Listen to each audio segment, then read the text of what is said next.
The Nightmare Rider. The small village of Dunsmor lay cloaked in mist, nestled in the cold, barren hills under the light of a faint, sickly moon. No one wandered the streets after sundown. Children were hushed with whispered threats, and adults barred doors, hung wards, and murmured prayers as night fell. It had been a year since the first sighting of the Nightmare Rider. The stories varied. Some said he was an ancient spirit, risen from the graves of the old war to collect souls of the wicked. Others claimed he was a cursed knight, doomed to wander endlessly, searching for his lost love. But they all agreed on one thing: he was death on horseback.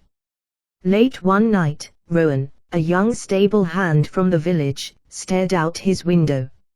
He had heard the stories, but like all young men, he thought himself immune to fear. "It's just a tale," he muttered to himself, gripping his lantern tightly. "Stories to keep us inside, that's all." He opened his door and stepped outside, daring the misty night. "Rowan!" a voice hissed from a nearby window. It was Merrin, his sister, her eyes wide and frightened. "What are you doing? Get back inside." "Quiet, Merrin. There's nothing to fear.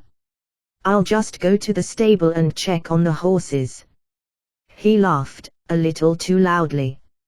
"Afraid the Nightmare Rider will come for me? I'm nobody's wicked soul." Merrin shivered. "That's not funny, Rowan.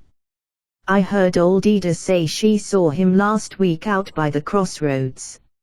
Said he was cloaked in black, face hidden beneath a skull mask.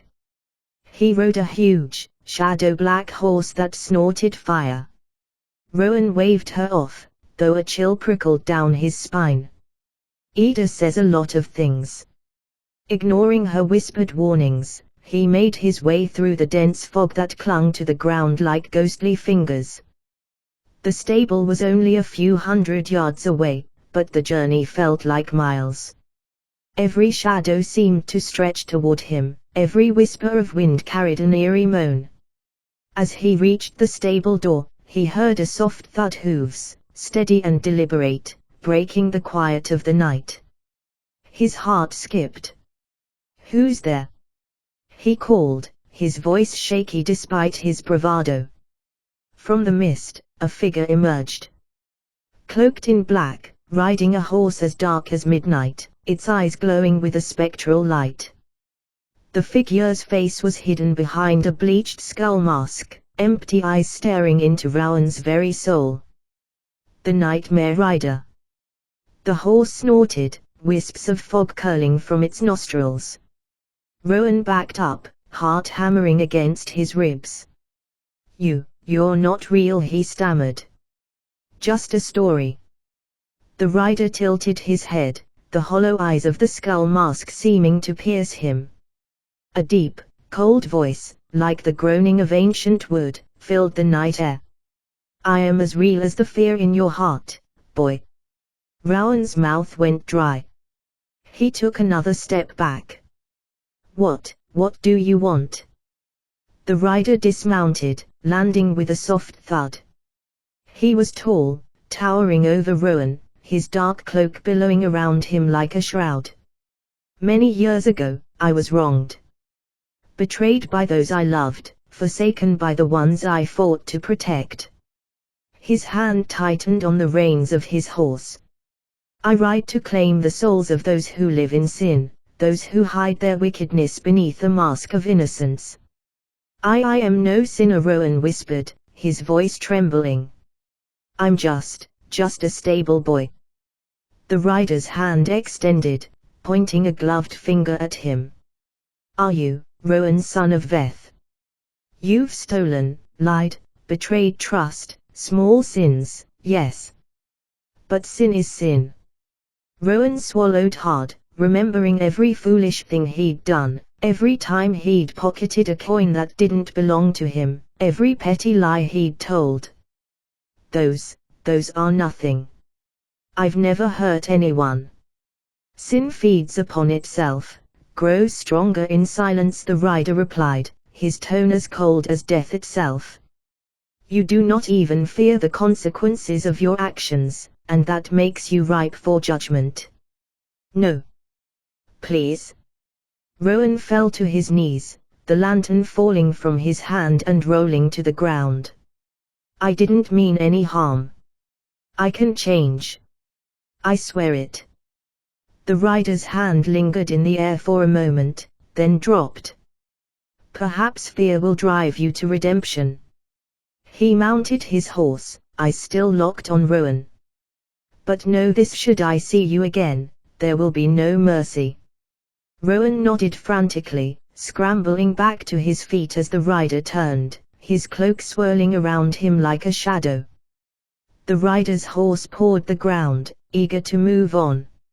Rowan watched, breath caught in his throat, as the figure disappeared back into the mist. He was alone again, but he could still feel the chill of the rider's gaze on his soul.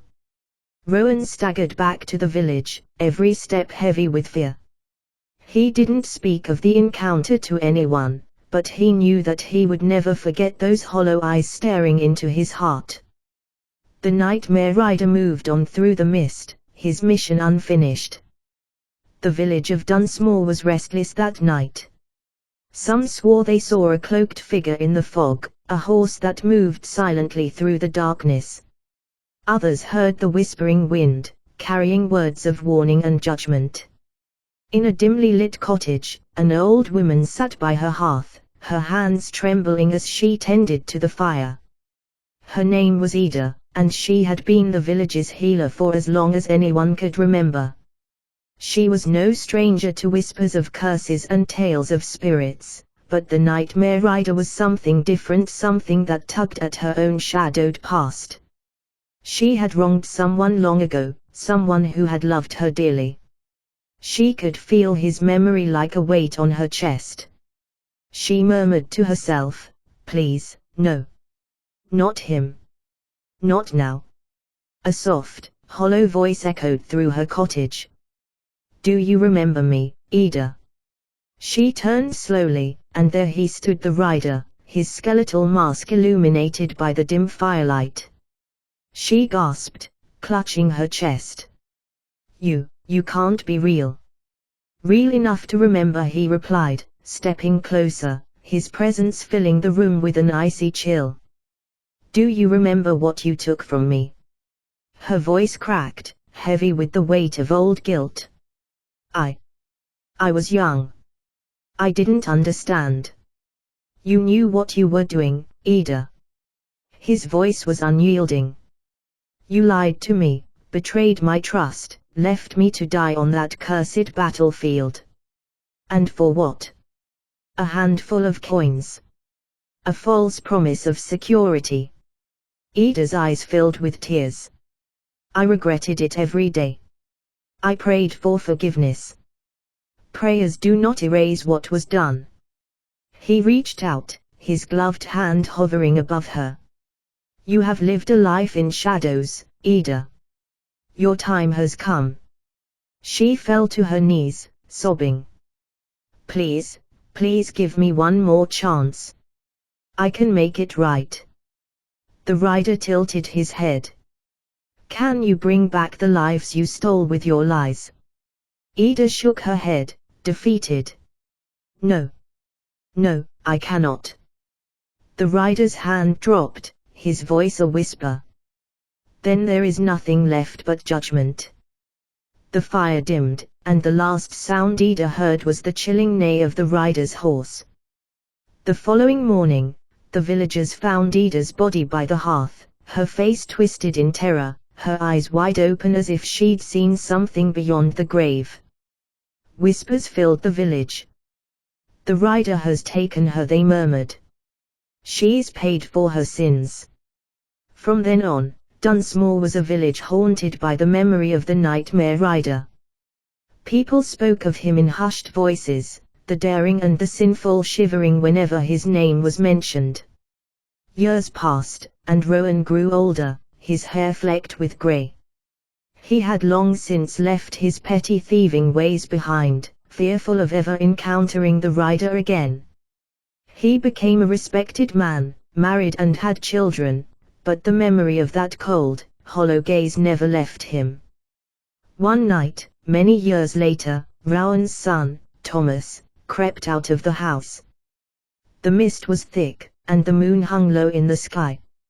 He wandered down to the village, emboldened by tales of his father's bravery and dismissive of the rider's legend.